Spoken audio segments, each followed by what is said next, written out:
Every 4 years, something extraordinary happens. The world stops. Offices become quiet. Schools pause lessons. Restaurants fill with fans. Entire countries hold their breath. And for a single month, football becomes the center of the planet. Billions of people watch the FIFA World Cup. It's one of the biggest events humanity has ever created. The greatest players, the greatest rivalries, the greatest moments. But while billions of fans are focused on goals, trophies, and celebrations, something else is happening behind the scenes. Something far bigger. A financial machine. A machine so powerful that every World Cup generates billions of dollars. Think about that for a moment. FIFA doesn't manufacture smartphones. It doesn't build cars. It doesn't own oil fields. It doesn't operate giant factories. Yet somehow, FIFA has become one of the wealthiest organizations in sports. How? Where does all that money actually come from?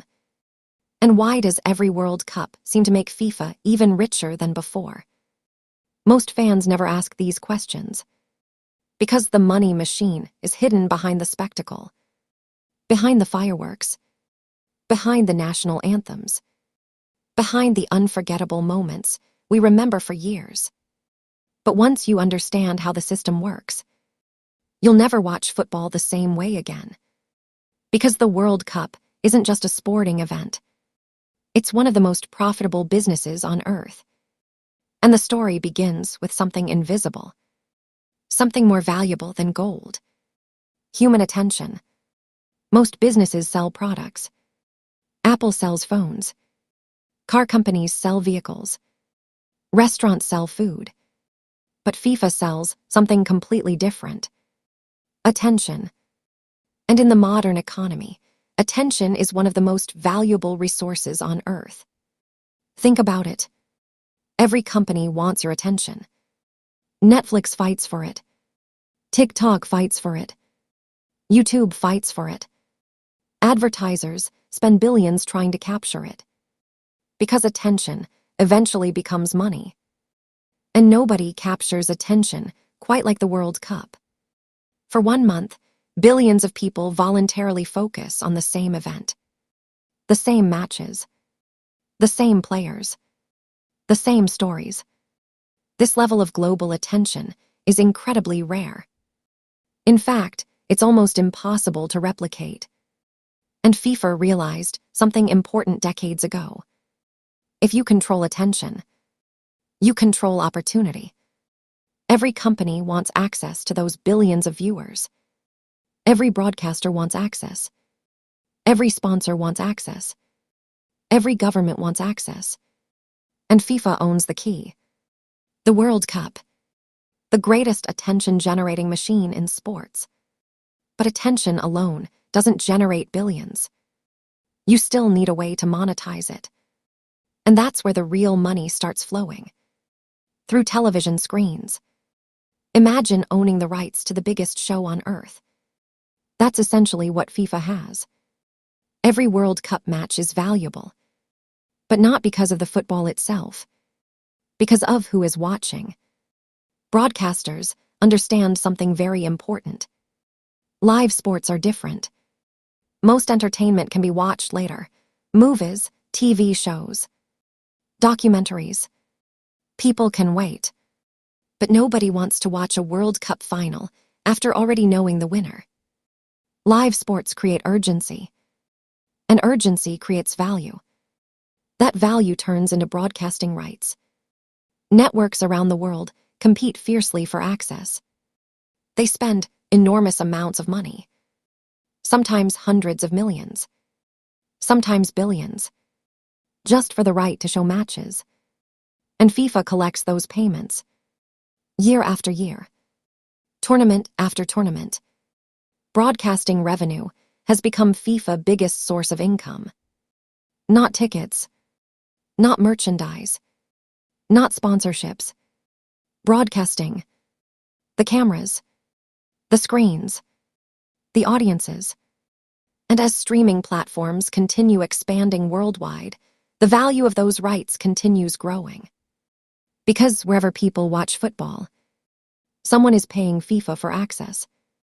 But television isn't the only gold mine. There is another group willing to spend extraordinary amounts of money. Global corporations. Imagine you're the CEO of a global company. You have a product to sell, and suddenly, billions of potential customers gather in one place. What would you pay to reach them? That question drives one of the most intense bidding wars in sports. The sponsorship war. Every World Cup attracts the biggest brands on earth.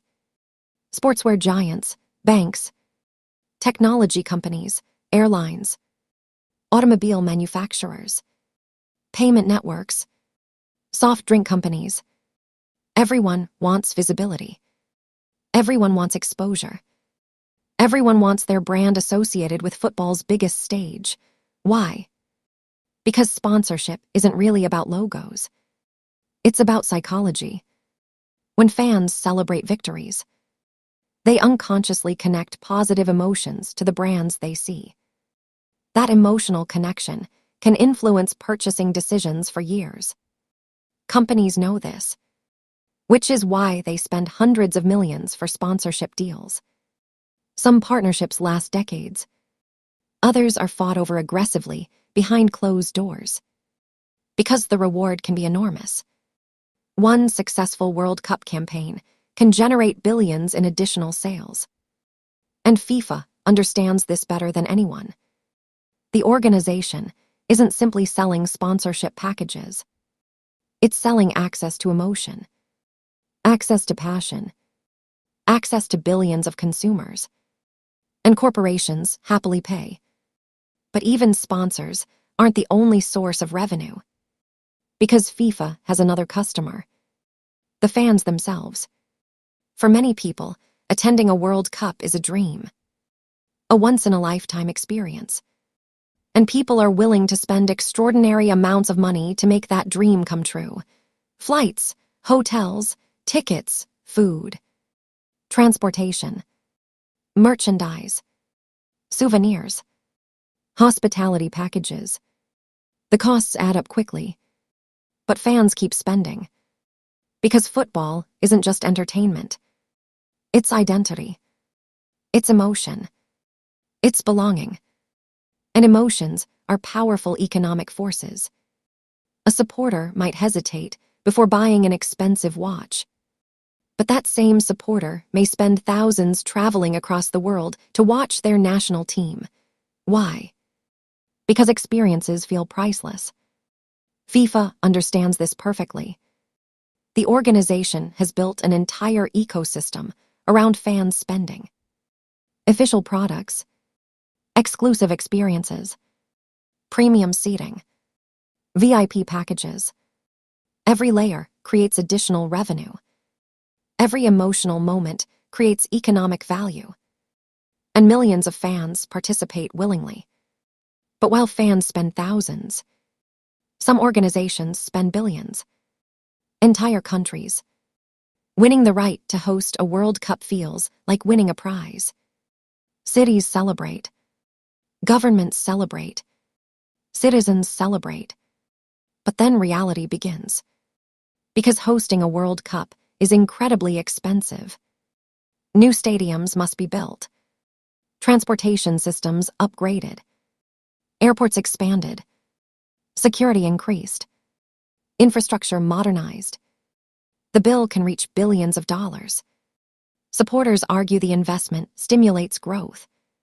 They point to tourism, global exposure, new jobs, economic development. Critics aren't convinced. Some stadiums become underused after tournaments end. Some projects fail to generate expected returns. And some countries spend far more than originally planned. The debate continues after every World Cup. Was it worth it? Who benefited most? The host nation, the local economy, or FIFA? The answer depends on who you ask. But one thing is undeniable. The World Cup creates massive economic activity. And FIFA sits at the center of it all. Yet even bigger than infrastructure is something impossible to build overnight. A global brand. Brands can be worth billions, sometimes more than factories, more than buildings, more than equipment, because a strong brand creates trust, recognition, authority. And FIFA brand is among the strongest in sports. People recognize the World Cup instantly. Children know it. Adults know it. Fans know it. Even people who rarely watch football know it. That recognition creates power. Sponsors want association. Broadcasters want access.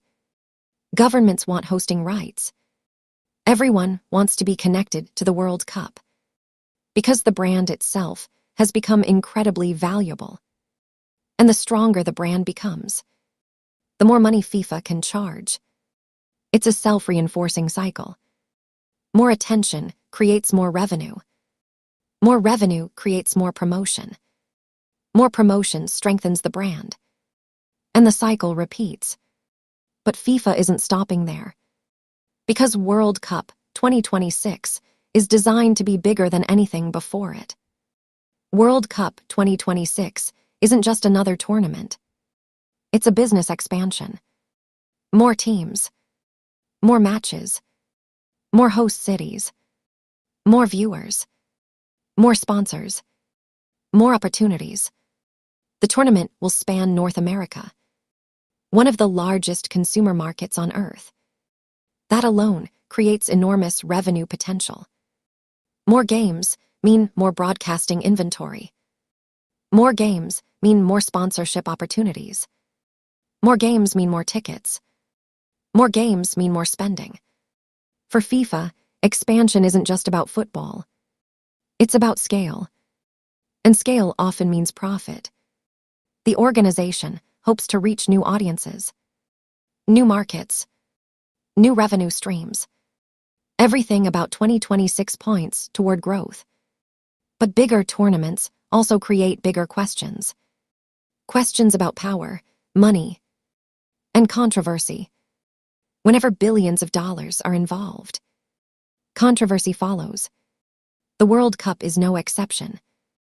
Over the years, debates surrounding FIFA have become almost as famous as the matches themselves.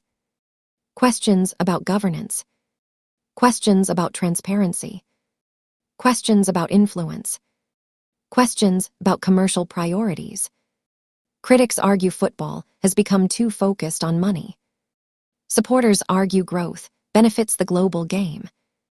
The truth is complex, but controversy hasn't slowed FIFA financial growth. In many ways, the organization continues becoming more valuable, more powerful, more influential, which raises an important question. What happens next? Football is changing. Technology is changing. Media is changing. And FIFA is changing with them. Streaming platforms are growing. Digital audiences are expanding. Artificial intelligence is transforming content creation. Global connectivity continues increasing. All of these trends create new opportunities, new viewers, new revenue, new business models.